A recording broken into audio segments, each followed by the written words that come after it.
Fastest bingo of the night. Come on, let's hear it for Yeah, I'm starting to see what Chuck was saying. Yo, what is up, everybody? Welcome back to another TV show reaction and commentary. And today, we're going to be hopping into Season 3, Episode 9. This one's titled Fall. And I am excited to jump into more Better Call Saul bars. Sorry for the change of backgrounds. Right now, I'm actually in Italy right now. Technically in Rome. So I'm kind of taking this setup on the go, but still going to continue this because that's the beautiful thing about, YouTube. It gives me the freedom to be able to continue educating myself and then, also giving you guys some good content while I'm on the road and just, doing my thing, being an artist and whatnot. But yeah, I'm excited to see what this has to offer and how they go about it. I'm not too sure. Where things are going to lead to. I know that we have more of like a bird's eye view from the perspective of Breaking Bad, and then even through the subtle foreshadowing that's been hinted at with the color grades that we've seen, especially with the black and white that is primarily used to showcase the present. So I'm excited to see how that leads and where that goes and what they decide to do with it. And more importantly, where these characters for Jimmy end up going, like people like Howard, like Kimmy, I said Kimmy, I have a friend called Kimmy, like Kim, his brother. I mean, these are people who, Jimmy just is close with whether he likes them or not. Right. And that's interesting. I noticed that Jimmy doesn't have a lot of close friends, and that's okay. I'm pretty sure a lot of us can relate to that. Having people around you is, something that I feel Jimmy is, especially in Breaking Bad, particularly known for, but that's primarily because of the schemes that he's running. Whereas in Better Call Saul, they're more around him in a more natural, gravitational sense, where they're just there to be there for him, not there to kind of get something from him or something like that. So it's interesting to see the back and forth to that, and then coming to terms with who Jimmy actually is. I love the exploration of that, and of course we got the same or a similar exploration of character with Breaking Bad's character Walter. So I'm excited to see where this leads to. I don't want to talk too much for this intro because I don't want this to be a jumbled up thing. It's already kind of hectic that everything is all over the place, but I'm still super interested to see on where this goes, what happens to Chuck, what happens to Howard, what happens to Kim. These are things that I can't wait to have answers to, but also the journey to those answers is just as enjoyable as well as heartbreaking, I'm sure. So I'm excited to see where this leads to. As always, I appreciate y'all. If you guys want to have 2 episodes per week rather than 1, you guys know what to do. Check out the Patreon for the best way to support this channel. You can also support this channel by leaving a like, comment, and subscribing. At the end of the day, I hope that you can just sit back, relax, get your popcorn and snacks as we hop into Better Call Saul Season 3, Episode 9.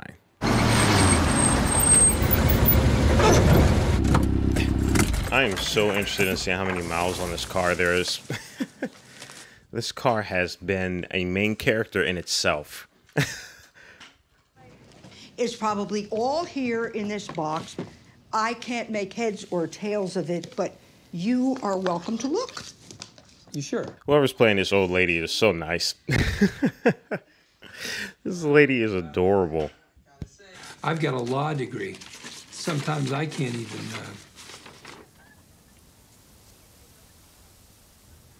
I can't even... He had to take a couple deep breaths on that one. Damn. Irene says we should wait. But... Aaron doesn't really matter. How much money is it? How much money is in that piece of paper? What's written on that? I mean, money now is better than money later. Bird in the hand. I suppose. More time to enjoy it. You really should. His mannerisms during this scene is hilarious. Oh my God. His mannerisms are hilarious. He's just like in complete disbelief.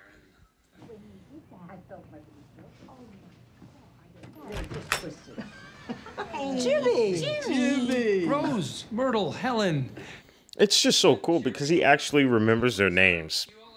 You know? Like, this is, I don't know, I feel like he gives them more attention than a lot of people. It's just a shame that he also has that underlying reasoning But to why. I'm not dressed for it. That's what makes him great. Also, what makes me frustrated about him. 15 into 17.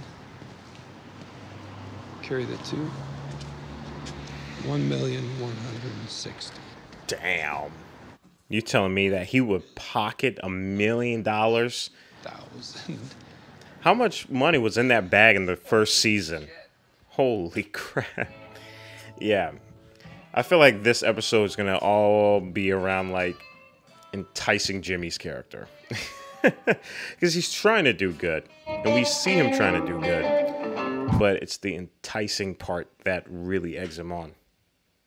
I don't know. That's a lot of numbers. I think that would entice anybody.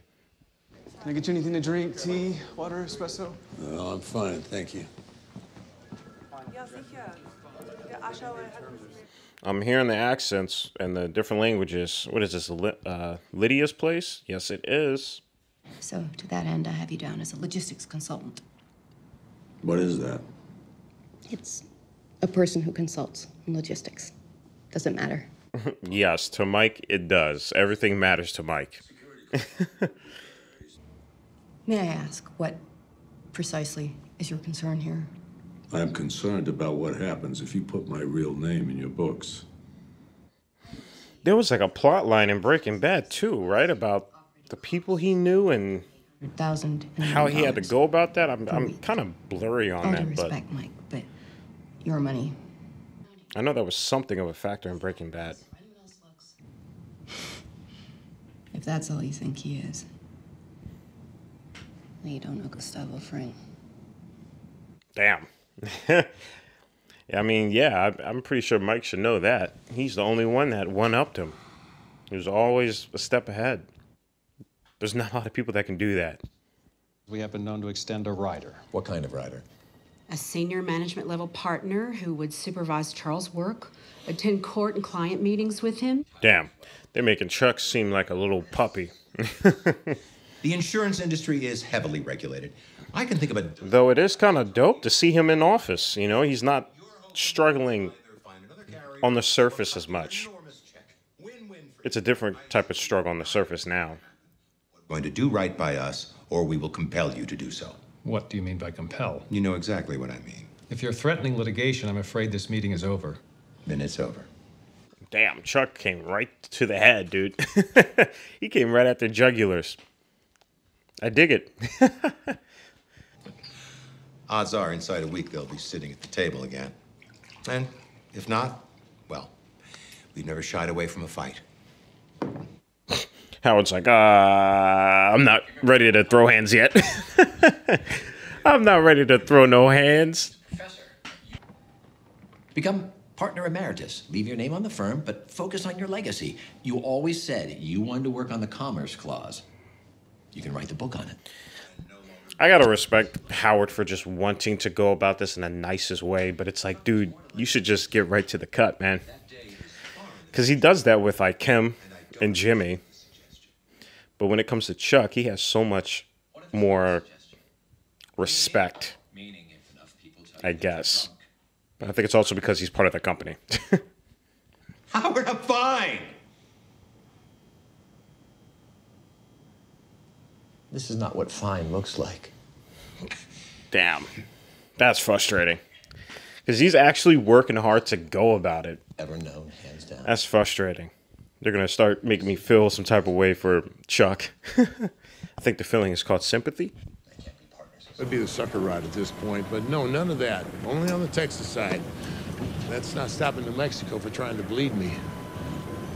You said on the phone you have a solution. Yo, Kim is out in the field for real, man. You know how dope that is? If someone came to me with this offer, I'd sure as hell take it. Wish I'd called you. But I don't know. She's dealing with things that are dealing with borders. And, you know, when you're dealing with that type of stuff, I don't know. I hope she doesn't get involved in some shady business.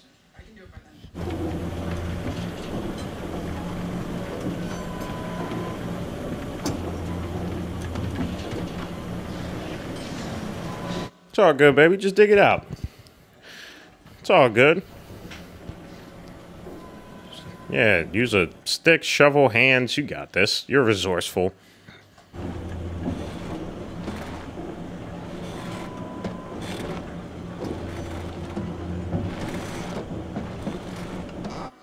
You could do it. Put your back into it.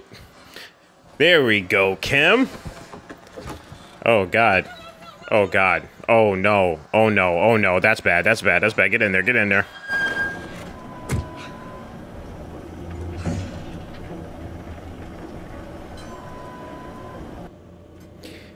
Man, if that ain't a metaphor, then I don't know what is, man.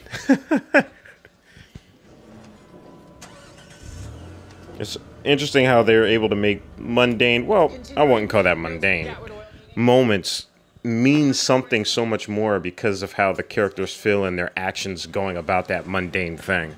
HHM nets a few million, you know. You're screwing the clients for your own benefit. Oh, so now you're worried about the clients. It's the right thing to do, and you know it. Please. He said please. He didn't even say please. He said please. Next time, why don't you bring a tin cup and be more honest? Damn. He saw through it. He saw through the grayness. That's crazy. You do any of that, you'll be jeopardizing your payday. Mm. You'll get your damn money. You're just gonna have to wait for it. Whoo. What are you gonna do, man? What are you gonna do, Jimmy? Howard saw through it. Because that's essentially what's happening. He uses the veil of, you know, common decency, but we know that there's another alternative. There's another motive.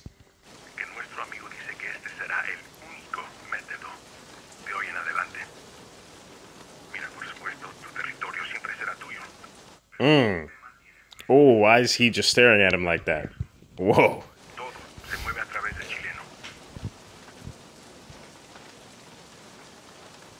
I wonder if he knows. I feel like he knows.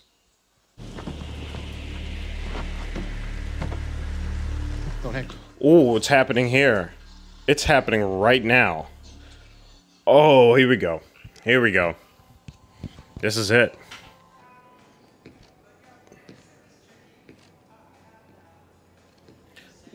What is he doing? Why is he still trying to hassle these old ladies? I know exactly what he's doing, too. There used to be a oh, I'm not going to tell you where exactly it is. There used to be a mall where I used to live around, and these old ladies would tear it up. They would tear it up around this place. They do not play around. Glutes, IT bands. I'm a huge mall walker. Been out of the game for a while. Developed this damn plantar fasciitis. Hurts like a bear. Jimmy, oh my God, dude. I got the cure right here. Pow. Yeah, I was just wondering what his kicks looked like. They looked insane. Bunch of stuff. It's like walking on pillows. Like Buzz Lightyear. Buzz Lightyear boots. One thing you could do for me? What's that? Don't tell the other folks I gave them to you. I don't want to look like I'm playing favorites. My lips are sealed. Oh my God, this old lady is adorable. Oh my God. And then Jimmy's just like, yup, scheming. I'm scheming. If Irene settles, you'd get some money. But, I mean, it's not like you guys need it, right? Oh my God, is he gonna... Damn, Jimmy? You really about to pit them against each other? Are you serious, man? See someone buying nice new things. Like those shoes. Like those shoes. Uh-huh. Yeah, I mean, those must have cost a pretty penny. I mean, if she can afford those. Oh my God. If she ends up being alone because all of her friend group just decides to stop hanging out with her, that's really gonna break my heart. Is there anything we can do? No. No, you can't do anything. I can't do anything. Only Irene. Man, Jimmy must have been such a absolute menace in high school. He must have been a menace in high school. This is devious activity, man.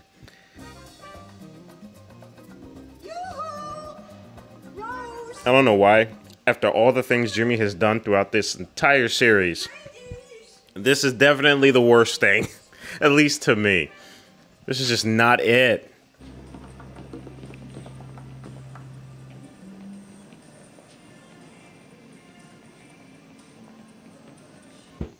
I hated that, man. Why they had to do that? I hated that. That's not it.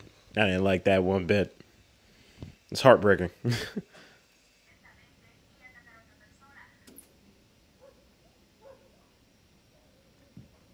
That's a great shot. That is a great shot. I love that lighting that's hitting from the right. I love how subtle it is. Quiere dirigir el lugar por un rato y tienes que permitírselo. ¿Y quién es este hombre? Hector Salamanca. Damn. Even he knew. Even he knew. He was like, yeah, Salamanca, nada. You don't want to mess with him. ¿Cómo puedo creer lo que me dices? Prométeme que no harás nada estúpido. Wow. I appreciate the cinematography in this scene. I love that we're closer in after evaluating our environment with that wide shot, because this conversation requires it. This is a difficult conversation between a father and a son. And he just said, "Get out of my house." Find someplace special for the retirement party. Something classy, old school, La Posada, maybe. And a band. Something jazzy. Is it going to be the retirement? Are you sure? He was very sure about that. God damn it, Chuck. You're suing Hamlin. Dang, yeah, he's suing him. He just expected that was going to be a retirement letter. Absolutely not. If you can't trust my judgment, as you say, so be it. But you're going to have to pay me for my share. I believe it comes to around $8 million. Woo! $8 million, dude. Tear down HHM, then retire. You think I'm trouble now? As your partner? Imagine me as your enemy. Wow. Okay, Chuck, that was fire. Not gonna lie. Fire line right there. Look at him using tools and having the light on too. What else is there to say?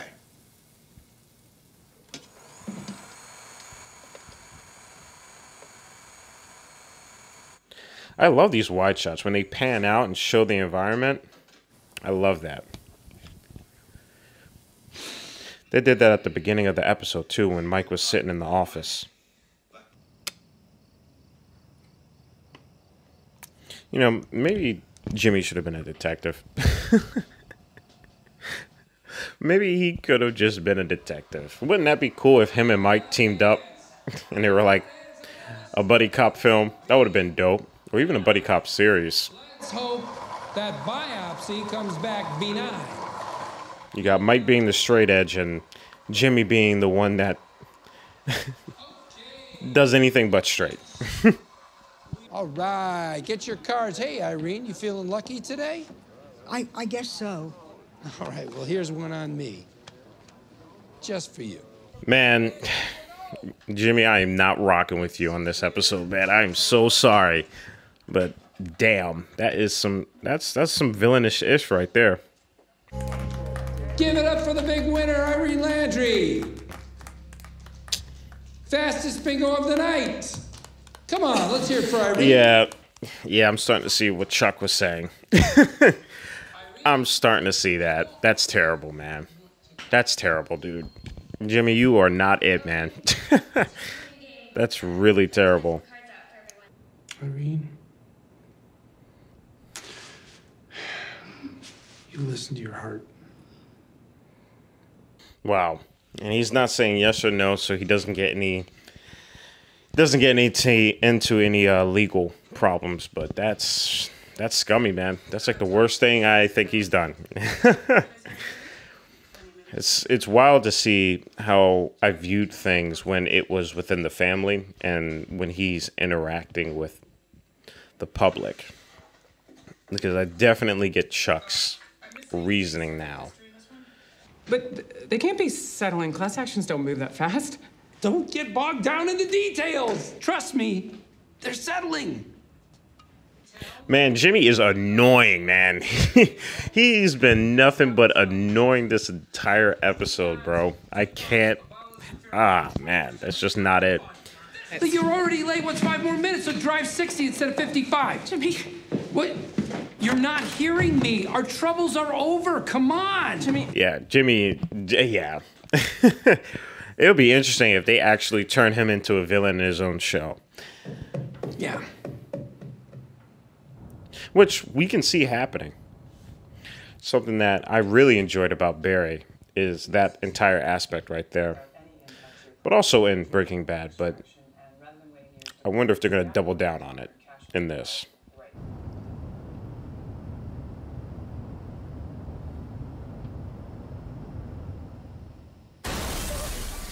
What the heck?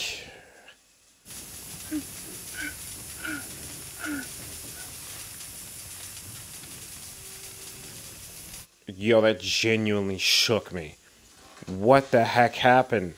Where did she go in that moment? Oh my God, that's crazy. Whoever's handling the editing when it comes to Kim has been just... They've just been on a roll, man.